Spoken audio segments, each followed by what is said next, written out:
Hello, welcome to the Grace Resurrection podcast. I'm James Williams, and I am so excited today that I'm sitting here with two of my favorite people. One's going to be silent because he's our producer, Mitchell Peck, the famous Mitchell Peck.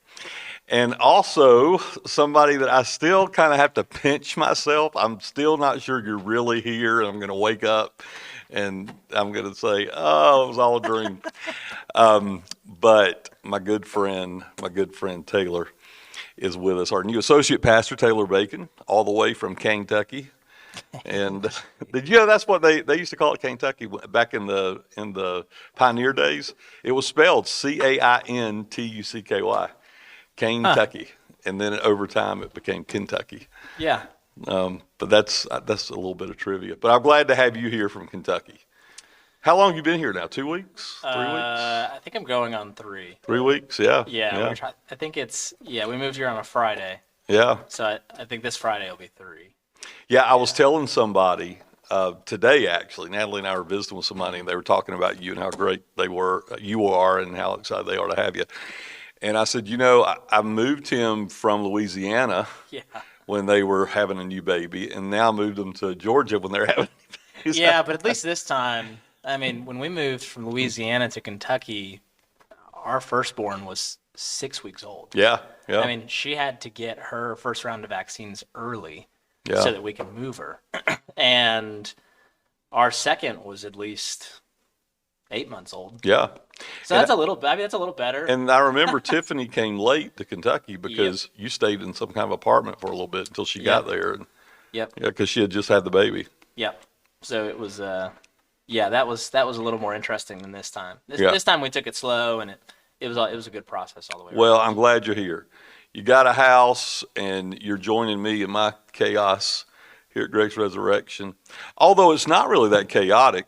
The most chaotic thing is we don't know where we're going to be in 4 months. Yeah. We just don't know where we're going next, but we're working on it. And we've got some prospects, but nothing for sure. Right. But anyway, I wanted to do this podcast today, and we'll try to do this thing every week, just to kind of tell people what's going on here and talk about different topics. But I'm glad you're here, and you're here as our associate pastor. Yep. And you've already stirred up quite a bit of energy, and people are excited. And I know you've been meeting with people, and actually I think you're going to do that even after this podcast today. And yeah, I'm heading to have dinner with someone right after this. Yeah. But that's a good thing. So, what are you thinking as you jump into this ministry here in East Cobb? What drew you here, you think? Mm-hmm. And what do you think the future holds for you? What are you excited about? Yeah, so I made the joke when I came in that, I've always been either the funny one or the young one on staff at churches. And there's already a bunch of funny guys around here. Yeah, there Randy and Charlie. And I'm like, okay, well, I can't be the funny guy. So what am I going to be? And then, of course, like everyone here looks at me and they're like, oh, you're the young one. So you're going to bring in the young people. And I think that might happen just because I want to help, just because of my experience, build youth and kids ministries and minister to young adults. Like, those are things that I've done well in the past, and that I think I can do well here. And you're so great with discipleship too. But see, and that is discipleship and spiritual formation, and what I've come to find of building communities is that's what drives me. Yeah. And that's what gets me up in the morning, and that's what gets me excited. And I've just, in every conversation I've had with young adults, with teenagers, in my experience with a couple of small groups here at Grace, I mean, I think that's what God is calling us to do, is just build deep Christian community. Yeah. That's just non-existent. Because every church that so Grace Resurrection is the third or fourth church I've served, and every church that I've been to, it's lacked community. Even if we had great kids ministries and youth ministries, there was just never, like, small groups for adults are just dying. Yeah.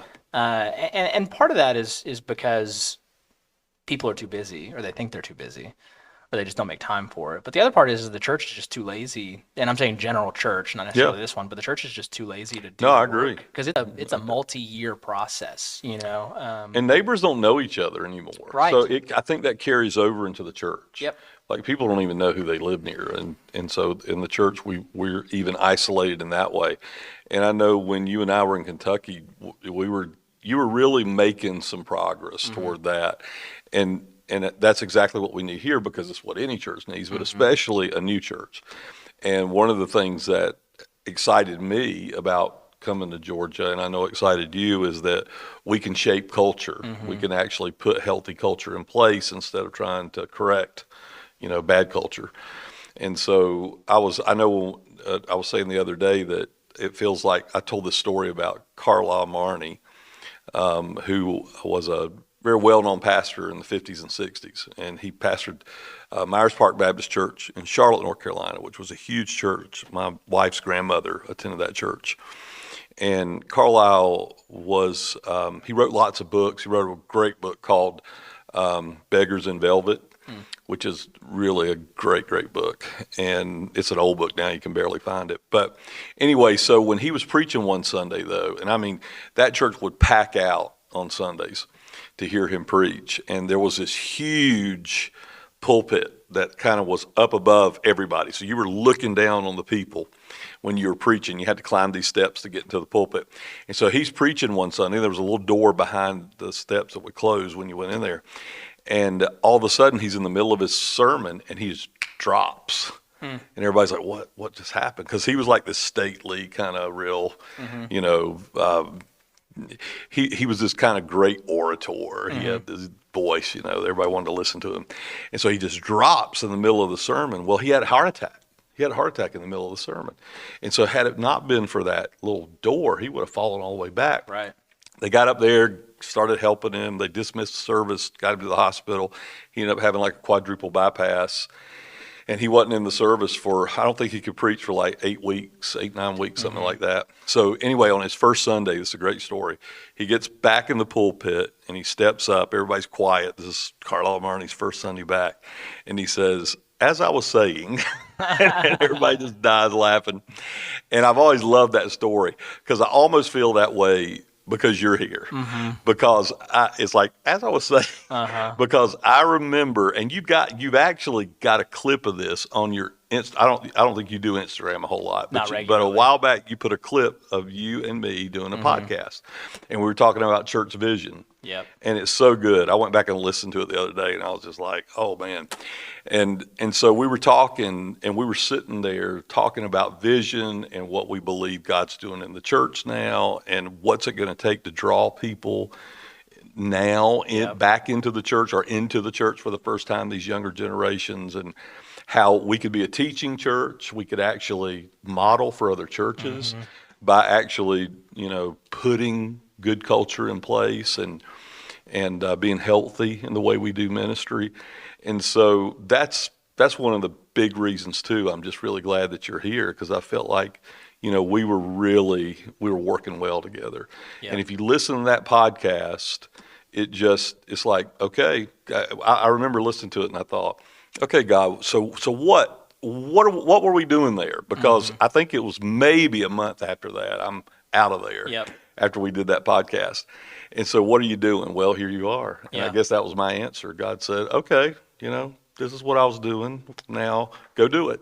Yeah. And I think something that I'm really excited about is you kind of mentioned the creating culture, but also I would say the scalability of a church like this, with it being, it's not small, we have 351, 52 members. We're kind of in the Methodist, as far as Methodist churches, we are Methodists. Some will take issue with that. Some United Methodists especially will take issue with that. But we're an independent Methodist congregation, and in Methodism, we're really a medium-sized church right now. And so with that, so the last two churches I worked for would be considered large churches. Yeah. And the one before, because we didn't say this earlier, you were associate at First United Methodist Church in Baton Rouge, Louisiana, before you came to Kentucky. Yep. Then you were at Centenary, both large churches. Yep.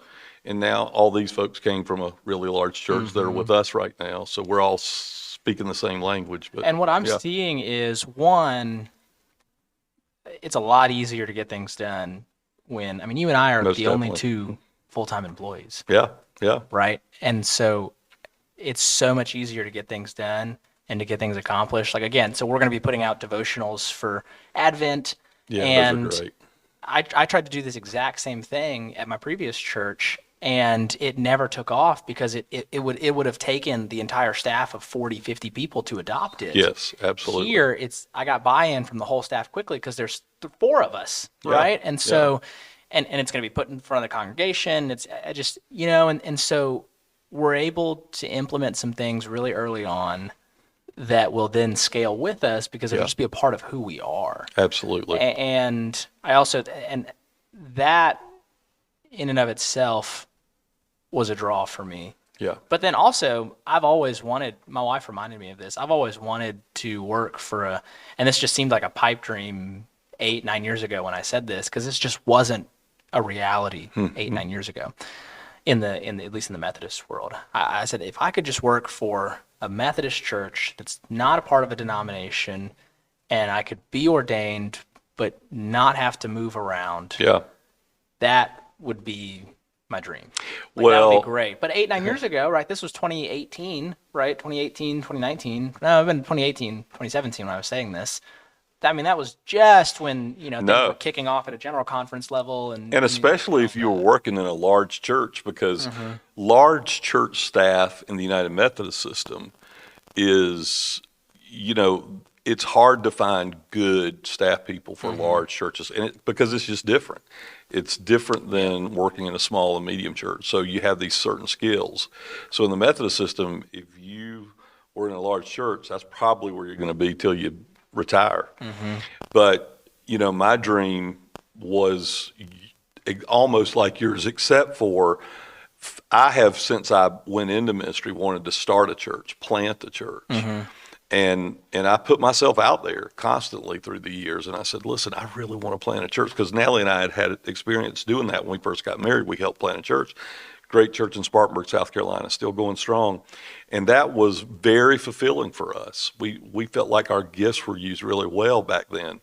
But then, I got into the system, and Bishop said, oh, you've got this skill. We need to put you over here, which was fine. I learned a lot. I met a lot of great people, and I'm not sorry.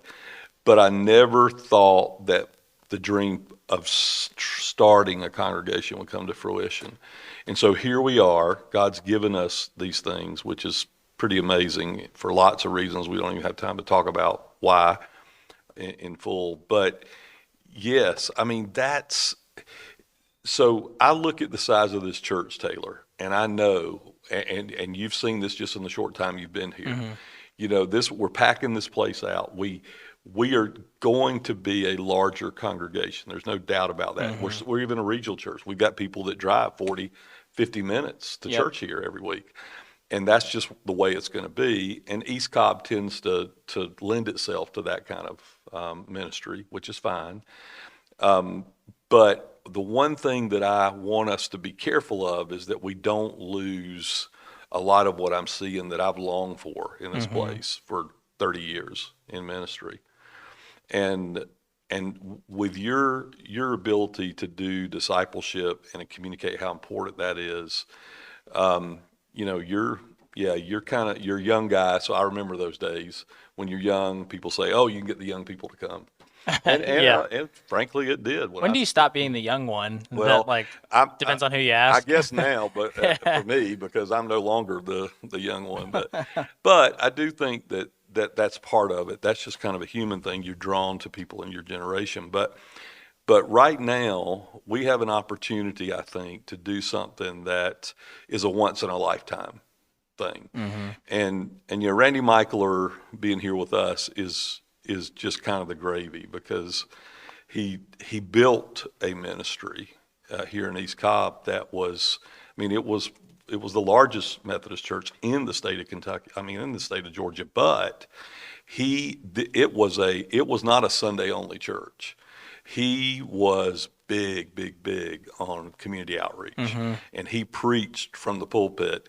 We got to get outside the walls of this church. That's what this is all about, and that's what I think we're going to do here. We're already doing it. I met with our missions chair last week, Cindy Thaler, who's so great.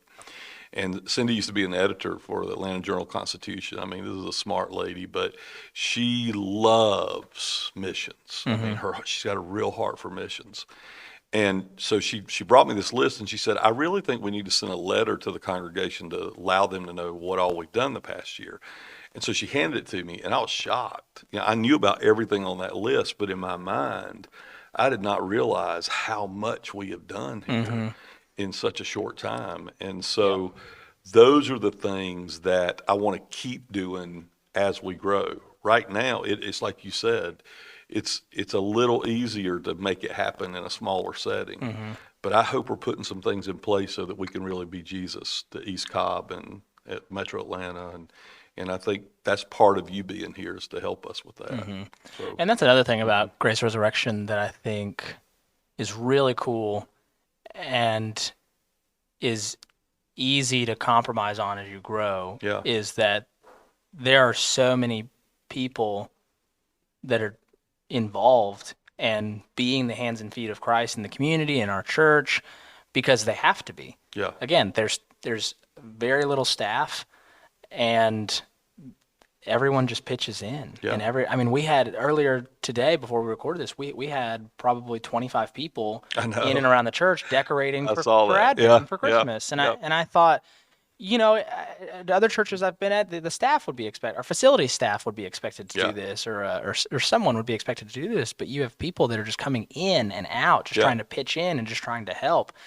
And I just think that's another thing that you preserve is just this willingness for people. I don't even know how I'd put that. Just not the expectation that we have to hire someone if we want to do something. Yeah. Okay, well, if you want to get something major done, hire a staff person. That's the easiest temptation as you grow. You've heard me say this, and I've said it at a lot of churches that I've been in, that, nobody sneezes around here unless they get paid. And that's what churches do. I mean, they bring staff on, they pay people to do every little thing. When you really need to pay you pay for specialized things, ministry. Like, we're pastors, we do certain things. Mitchell here is a tech guy. You can't just find anybody to do something like that. You hire for specialized things, but then you also train volunteers to do the work of ministry. And that's biblical. It's that's equipping the saints, right? Equipping the saints for the work everywhere. of ministry. That's our job description. It's everywhere. I mean, even, so I'm preaching this Sunday out of 1 Peter, and that's something that Peter shows. The letter of 1 Peter and 2 Peter was known as a circular letter, so it went to probably 5 or 6 different churches in the area. And he's showing them their heritage by saying that you are a new priesthood. You're a new covenant people. You're the new temple. Like you are what God is making new.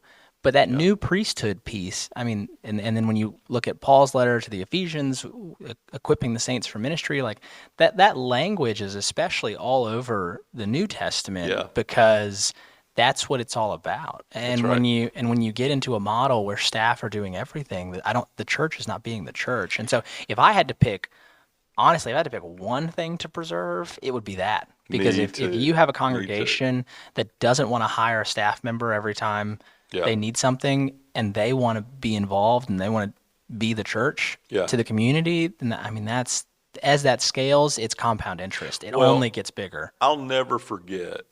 I had a great friend in the Kentucky Conference who served another large church in the Kentucky Conference when I was a younger guy. He was an older guy at the time, and we had a little accountability group, and we'd get together.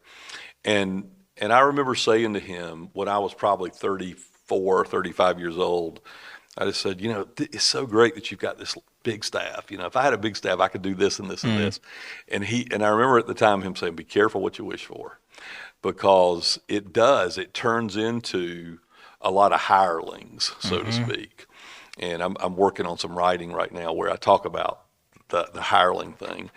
And so it's really important, I think, that when you're starting a new church too, and we're doing this right now, to decide ahead of time what we need staff for and what we need to train volunteers for. Mm-hmm. That's the key, because I have pastored churches with multi-million-dollar budgets, and I never thought about it until I was in the role. I figured out what he was talking about when he said, "Be careful what you wish for," because I'd look at a budget, and I had all this money that had been so kindly given to the church by these folks to support the work of ministry, and a huge chunk was compensation and benefits. Yep.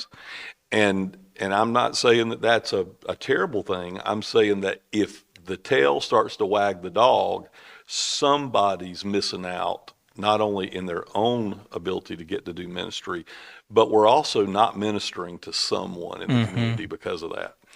And so that's where I'm 100% with you on that. That's something I hope we can preserve until the end here, because that's a key. And I want to put the dollars, and that's another thing. This church is, I've just been talking about how generous they are. It's unbelievable. I mean, it's unbelievable. It's really, and I don't say that as just like a, oh God, I truly, it's blown me away, the generosity of this church and their tithes and their offerings and their just personal generosity. I mean, it's just, it's really, but I'm telling you, that radical. was a culture at Mount Bethel, though. Randy really helped grow generous people. I mean, generous ministry was something that he really helped them to understand is biblical.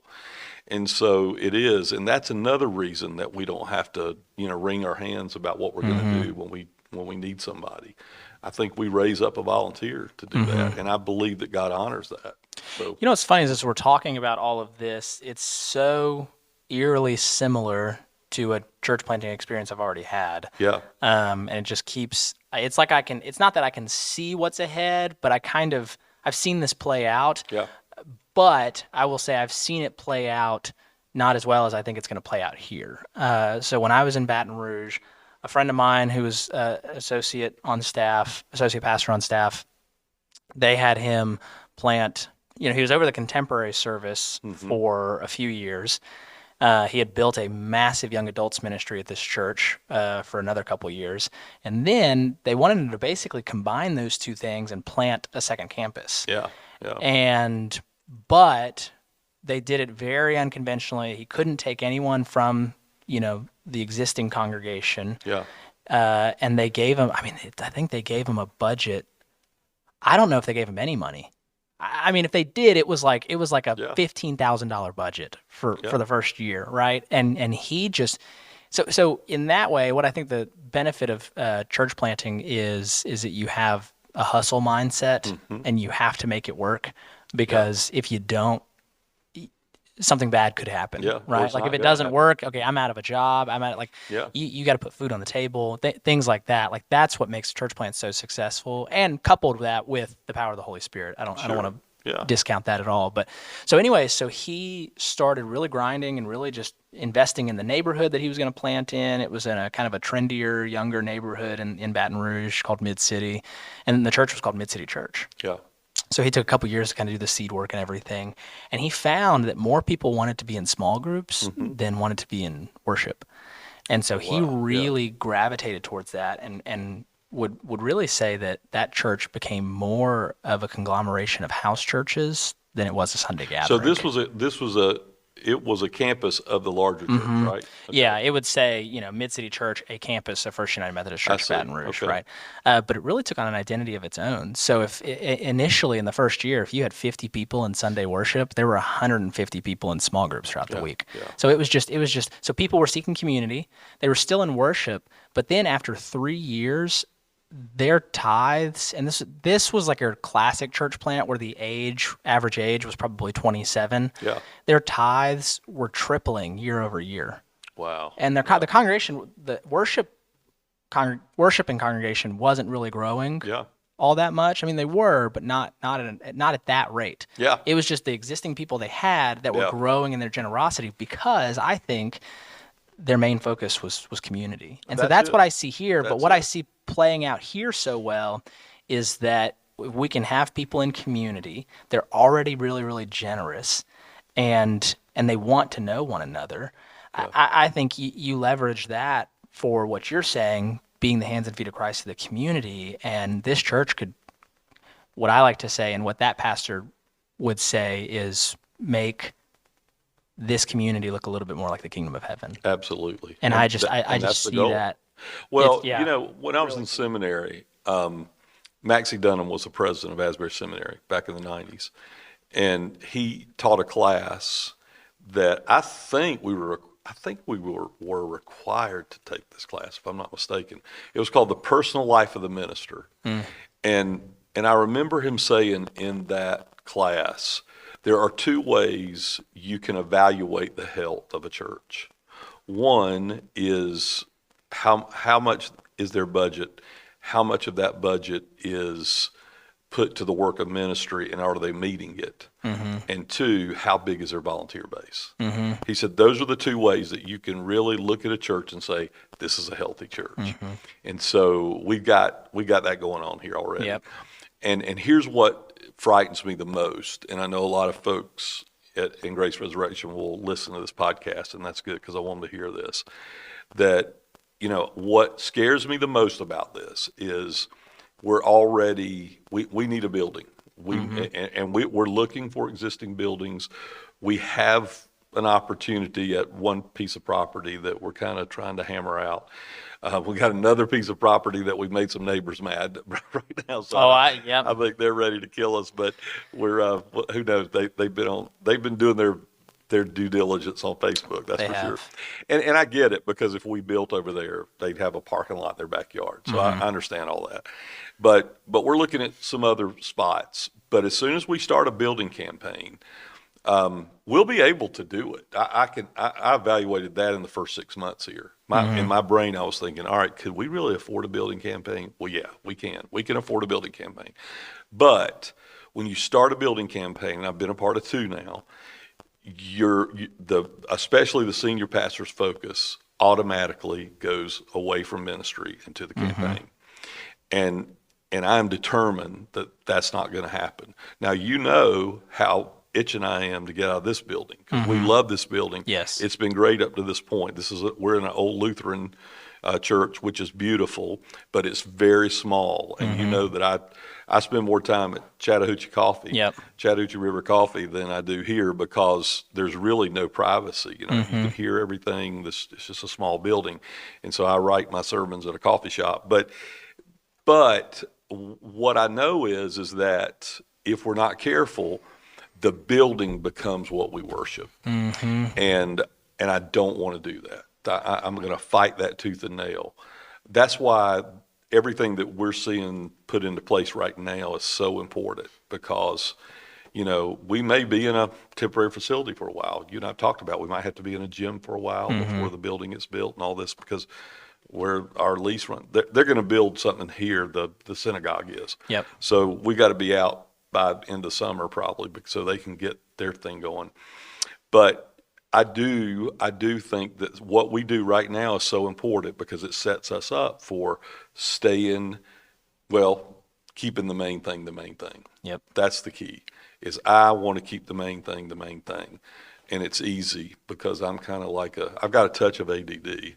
So, when a squirrel runs by, I'm always going to look at it.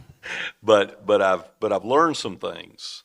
Especially I've learned some things the past, I would say, 7 to 8 years, being on a cabinet and then serving a large congregation. I've learned some things. I've learned what's important. And then we won't get into this today, but when I went to India a couple of years ago, I really figured out what was important. And so people's souls, people need Jesus in East Cobb. And there's a church on every corner, but there's not enough, because people still need Jesus. And that's what I want to be about for the rest of my time anyway. And so I'm glad to hear your hearts there too. Yeah. I knew it would be. Yeah, absolutely. So how are you reconciling this this whole thing with? I want to ask you this: you were almost ready to be ordained, in Louisiana, but the church you were serving voted to stay UMC. So and I think that was a lot of integrity on your part, not to go through with the ordination, because you knew that you couldn't stay if they were going to stay UMC. And so I was with Randy. Randy and I were having lunch last week, and he said, "Now, when are we going to ordain this boy?" And I said, "Well, anytime you get ready. I've got the whole process. He's done all his work. Yep. He was approved. I mean, he's done everything he needs to do to get Yep. ordained." And I said, and I'm gonna and I said, but here's the thing: I want you to lay your hands on his head. And he said, "This is Randy. Oh, no. This is Randy Myers." "Oh no, he's your guy. He's your guy." I said, "No, you're the closest thing to a bishop I've got now. So you're gonna have to do it." But I'm looking forward to that. But how are you? And so your ordination is going to be really different than my ordination was. Yeah. What are you thinking around all that? Because that's a big deal for people called into Methodist Absolutely. ministry. Yeah, for me, I mean, I first felt the call into ordained ministry when I was 17 years old. Yeah. I was going into my senior year of high school, and I had been denying it for a few years. I was very active in church growing up and in my youth group, and I had, my youth director and the lead pastor of this church telling me, "Taylor, I think you have a calling into ministry. You've got leadership potential. This." They let me preach when I was like 13 on a Sunday morning. I was just like, what? I mean, they were giving me opportunities that no one else gets. Yeah. And so I saw all these things, and from then on, I grew up in a United Methodist church. And so when I felt called into ordained local church ministry, I thought there was one path. And I thought that path was, I'm going to go to college, then I'm going to be a youth director somewhere, and I'm going to do that while I'm in seminary. Yeah. And then when I finish seminary, I'll get ordained, I'll serve a church, and then I'll just get moved around, and that'll be the rest of my career. That was what I was locked. I was laser focused on that for the better part of probably 10 years. Yeah. From 17 to 27.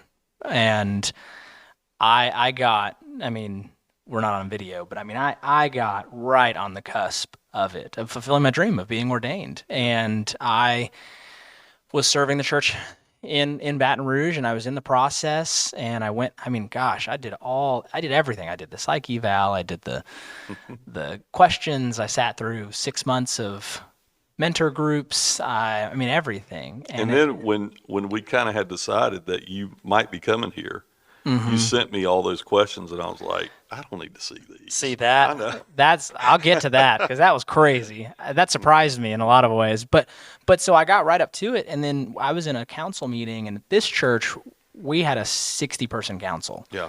And so I'm in this room full of people, and they asked, the lead pastor, I think the council chair, because that lead pastor was so good about it. He really let the church guide. They would say, that's great. They would say, "Brady, what do you think?" And he'd go, I cannot steward this process because I'm an itinerant preacher. Yeah. I can't steward this process because if you guys decide to go one way, I might have to go another way, and I don't want to lead you into my way. Sure. He was amazing. And so it was really the church that was deciding this, and they decided they didn't even want to have the congregation vote on whether or not to disaffiliate. Yeah. And again, large church, pretty split down the middle. They wouldn't have gotten the 2/3 vote, not even close. Yeah.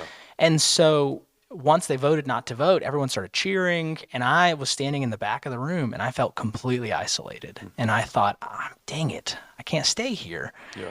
And so I emailed my district superintendent that next week. I think I'd already been talking with Centenary.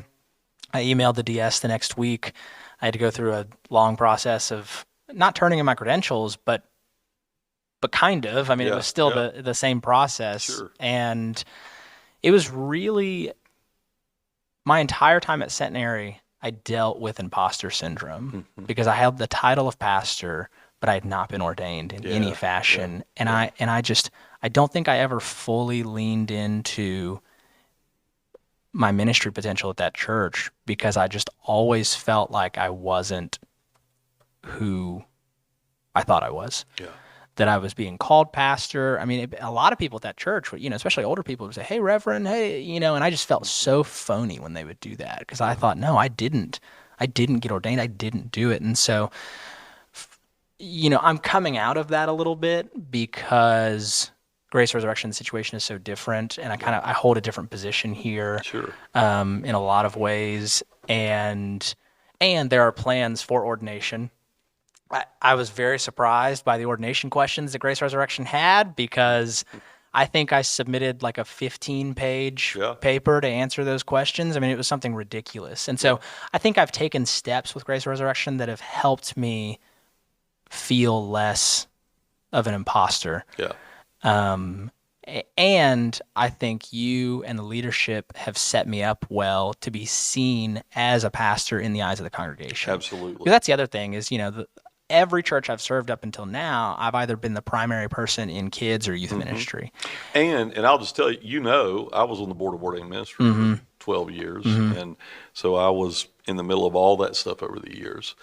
And I will say that what's going to happen here with you is much more biblical, in my opinion. And there will be folks that take issue with that, but I'm telling you, it's more biblical. And I'm excited for you. And I think that God's going to bless you in that, because you did have integrity, because you could have just gone through the motions.